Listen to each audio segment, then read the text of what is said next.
Tara, punta tayo sa Bohol.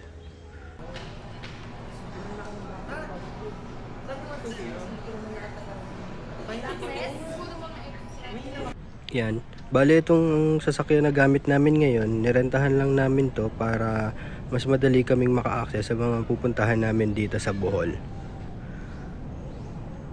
Ayan, bali, after 2 hours ay nakarating kami dito sa rough road na daan. Malapit na to dun sa resort na aming pupuntahan. At yun ay yung Poseidon Resort.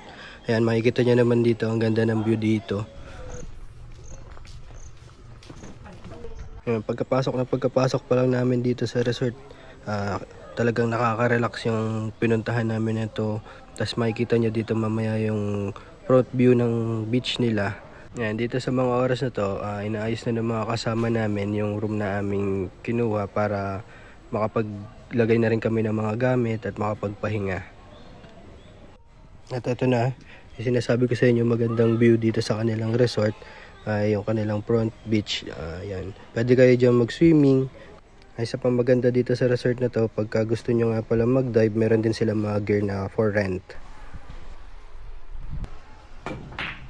Din silang activities tulad nitong billiard, badminton. At ayun, kakain muna kami.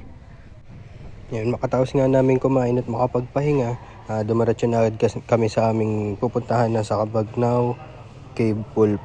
Yan, makikita mo yung pinuntahan namin. Ito yung daan, may mga binabayaran nga pala dito na environmental fee. Tapos yung bayad namin dito sa trike ay 75 pesos each. After 10 minutes nga ng biyahe namin, nakadating na kami dito sa cave pool. Ayan, makikita niya dito yung tatalanan namin na pool. At para doon naman sa mga magtatanong kung meron bang pinaparentahan dito na mga life vest, meron din dito. Hindi ko na lang masyado na videohan yung pinaka cave, yung sa ilalim. Pero para sa akin, masasabi ko napakaganda ng cave na to. At napakalinis din ng tubig, napakalinaw. Ayan, dito isa-isa na kami magtatalunan dito. Nakaipon na kami ng lakas ng loob.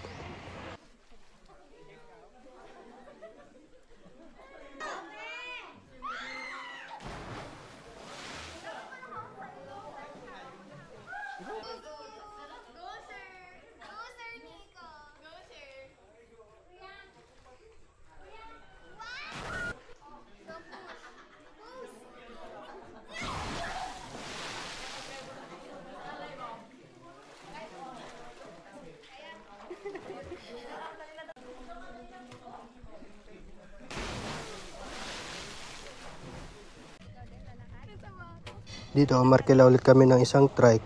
75 pesos din ang aming bayad. Pupunta naman kami sa Kinale Beach. Yan, pagdating naman namin dito sa Kinale Beach, makikita nyo dito yung sobrang ganda. May makikita din kayo dito, meron din silang sandbar dito. Yung bali wala kami binayaran entrance fee dito. Yung food lang na in-order namin yung aming binayaran. Dito naman makikita nyo kami, nagkukulitan lang kami dito at kanya-kanya rin kaming kuha ng mga camera namin, picture kami. Syempre may mga groupie shot din kami dito.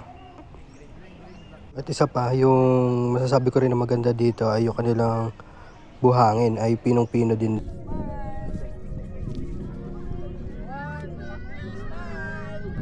Tapos di ka na makaka-only.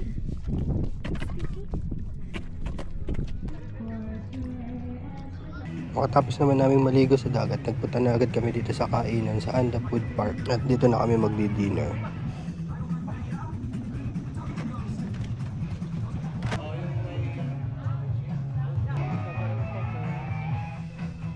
Ayun, salamat sa panonood.